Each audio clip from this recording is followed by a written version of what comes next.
Hello guys! Alam nyo ba sa panahon ngayon, sosyal na ngayon ang mga tsismusa. Ang mga gumagawa ng mga kahiyan o gulo sa buhay ng iba. High-tech na guys, very high-tech na kasi using social media, YouTube or Facebook, high-tech na sila. Diyos ko, hindi mo na mahuli-huli ang tsismusa ngayon. Kasi kapag kaharap mo sila, ang babait nila. Good pretender. They are really good to, to talk to you nicely. But behind your back, guys, using their own gadget. Yes, they are talking to you behind your back. They have a meeting how to kill you. Di ba napaka-high-tech na ngayon? Grabe.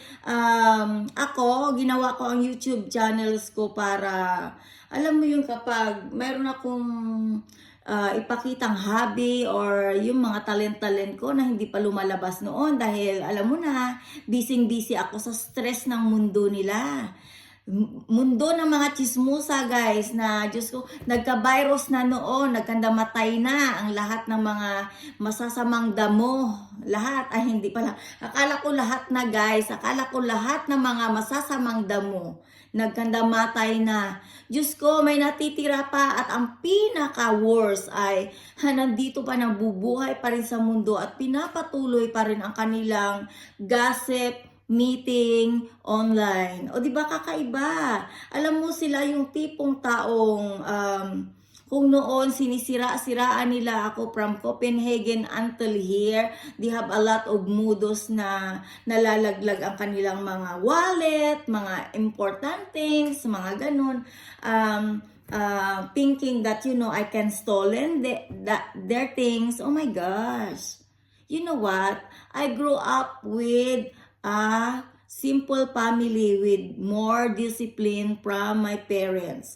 Pero yung manguha ako ng mga bagay na hindi akin, hello, never akong nangarap magkaroon ng material na bagay, lalo na't hindi ko pinaghirapan. Tsaka anong pakialam ko sa mga things nyo, di ba? Dapat ay responsibilidad nyo yan kung paano nyo pag-ingatan ang gamit nyo. Hindi yung papainan nyo ako ng mga bag nyo, wallet, cellphone, money. For what? You know what? I don't want to change my dignity to your billions of your money in the account. At naranasan ko guys, take note, naranasan ko ha. I've been there in Bronze Gallery. Yes, I will tell you. In Aarhus, one of the grocery there. Oh my God, one of Danish is mad at me because I'm standing near to her. And then you know what she said? I'm watching her code. Oh my God, it's none of my business to watch her code. Besides, what I need to do, where I can use it. I have my own card.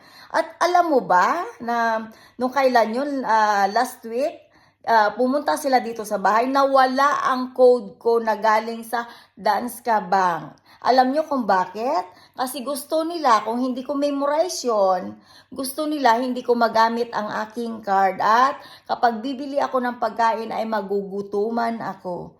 'Di ba? Gawain nila, guys. Ginagawa nila sa akin, pero gusto nila ibintang nila sa akin ang mga gawain nilang hindi maganda. At magpiling inosente sila at sasabihin nila, ganon daw ang ulo ko. O, 'di ba?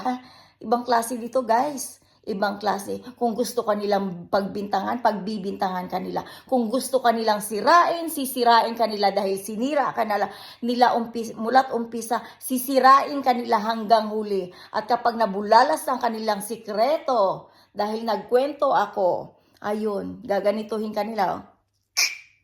Diba? Yun guys, yun ang katotohanan ng buhay ko. Bye.